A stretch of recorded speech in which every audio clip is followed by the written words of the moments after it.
Press के हमारे मित्र जो आए हैं उनका बहुत बहुत स्वागत। आज हमने यहाँ पे किश्तवाड़ जिला में 2014 और 2023 के बीच में जो हमारी भारतीय जनता पार्टी की सरकार ने जो उपलब्धियाँ की हैं, उन उपलब्धियों के बारे में बात करने के लिए जो हमारी फाइनेंस मिनिस्टर ने व्हाइट पेपर इशू किया है पार्लियामेंट में, उसके ऊपर हम आज बात करने के लिए यहाँ पे आए हैं।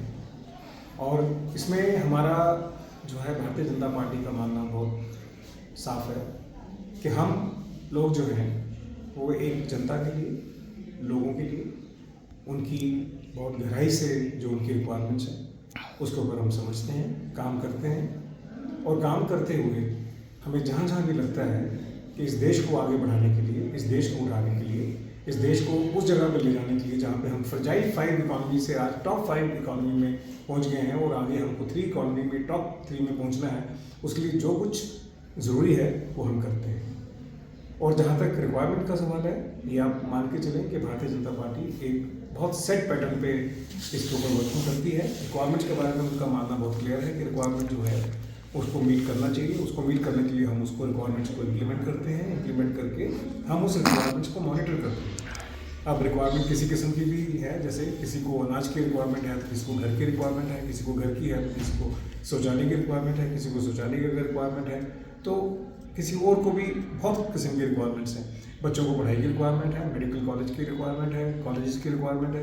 तो ये सारी चीज़ को देखते हुए जो है सरकार ने पिछले 10 साल में वो सारी की सारी कमियाँ जो थी हमारे सिस्टम में उसको करने की कोशिश की। और हमें ये बात गर्व से कह सकते हैं कि जो काम पिछली सरकारों ने 65 साल में नहीं किया, वो काम हमने उससे भी ज़्यादा काम किधर कहीं बढ़ के काम 10 साल में किया। और हमें इस बात की बहुत खुशी है और यही चीज़ हमने अपने वाइट पेपर में हमने प्रॉपर्ली प्रोजेक्ट की है, अपने फिगर्स को प्रोजेक्ट किया है कि हम 2014 में कहाँ थे जब हमको ये इकॉनमी मिली। इकॉनमी पूरी चरमरा गई थी। हमने उस इकॉनमी को, जैसे मैंने कहा, फ्रजाइल 5 से लेकर हमने टॉप 5 पे उसको लेके आए हैं। कहने को तो ये एक छोटा सा वर्ड लगता है, लेकिन इसके ऊपर वर्किंग जो है बहुत हार्ड वर्किंग हुई है और 10 साल में हम यहाँ पर पहुँचे। वाइट पेपर का जो मूल उद्देश्य है वो यही है कि हम ये बताना चाहते हैं अपने देश को, अपने भारतवासियों को, कि हम सरकार में बहुत संजीदा हैं। आपकी हर चीज़ के लिए, आपकी जो भी इस देश में चाहिए उसके लिए हम बहुत संजीदा हैं और हम किसी भी हद तक कुछ भी कर जाएंगे इस देश को ऊपर उठाने के लिए। आपका कोई सवाल हो तो पूछे। सर, क्या लगता है जिस तरह से भाजपा जो है अपनी नीतियां गिना रही है, उपलब्धियां गिना रही हैं, आप वाइट पेपर की बात करें तो वहीं पर विपक्ष भाजपा के खिलाफ जो है सीधा दावा कर रहा है। अगर अन्य पार्टियों की बात करें, कांग्रेस के लिए भाजपा ने जो है वो देश को राजनीति तो सिखा रही है, लेकिन कहीं ना कहीं लोकतांत्रिक जो जरिया है उसे खत्म कर रही है। आप मानते हैं कि कांग्रेस जो बात कर रही है उस बात को उनको समझ है, वो क्या बात कर रहे हैं? अगर समझ होती तो 65 साल उन्होंने भारतवर्ष के ज़ाया न किए। आज उन्होंने 65 साल ज़ाया करने के बाद अगर ये बात समझाने की कोशिश करें कि भारत को कैसा चलना चाहिए और भारतवासियों को क्या होना चाहिए और भारतवासियों को क्या चाहिए, तो मुझे लगता है कि शायद ये दोनों बातें आपस में मेल नहीं खाती। तो विपक्ष का जो भी बात कहें वो माननीय है, आदरणीय है, जो कहें ठीक है, लेकिन जो सच्चाई है, फैक्ट्स को तो आप नहीं झुठला सकते। फैक्ट्स यही है जो मैंने कहा।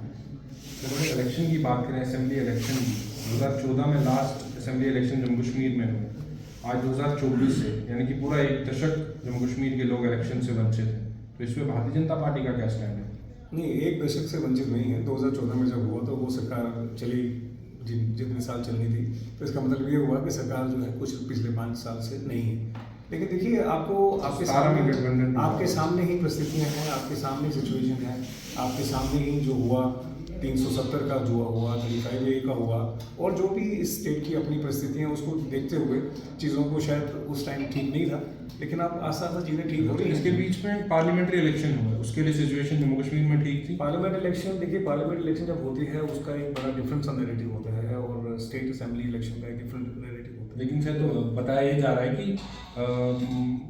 सिक्योरिटी की वजह से, कि सिक्योरिटी रीजंस की वजह से इलेक्शन जम्मू कश्मीर में नहीं कराया जा रहा है। तो क्या पार्लियामेंट्री इलेक्शन के लिए सिक्योरिटी जम्मू कश्मीर में ठीक रहती है और असेंबली इलेक्शन में सिक्योरिटी खराब रहती है? आपकी इन्फॉर्मेशन के लिए मैं ज़रा कहना चाहूँगा कि जो पार्लियामेंट की इलेक्शन होती है उसका सिक्योरिटी सिनेरियो बहुत डिफरेंट है, और असेंबली सेक्शन जब होती है तो उसके लिए बहुत इन डेप्थ में जाके उसके ऊपर वर्किंग की जाती है, क्योंकि बहुत से लोग इन्वॉल्व होते हैं उसमें, बहुत से, यानी कि सेंटर अभी भी जम्मू कश्मीर में अगर मैं बात करूँ तैयारी की या ग्राउंड रिपोर्ट की मैं बात करूँ तो सेंटर अभी भी सक्षम नहीं है जम्मू कश्मीर में हालात नहीं, हमने ऐसा नहीं कहा, हमने कभी भी ऐसा नहीं कहा कि सेंटर तैयार नहीं है। हम तो बिल्कुल, जहाँ तक असेंबली का जहाँ तक सवाल है, असेंबली का जहाँ तक सवाल है, उसके लिए हम जो है इसलिए कहीं बात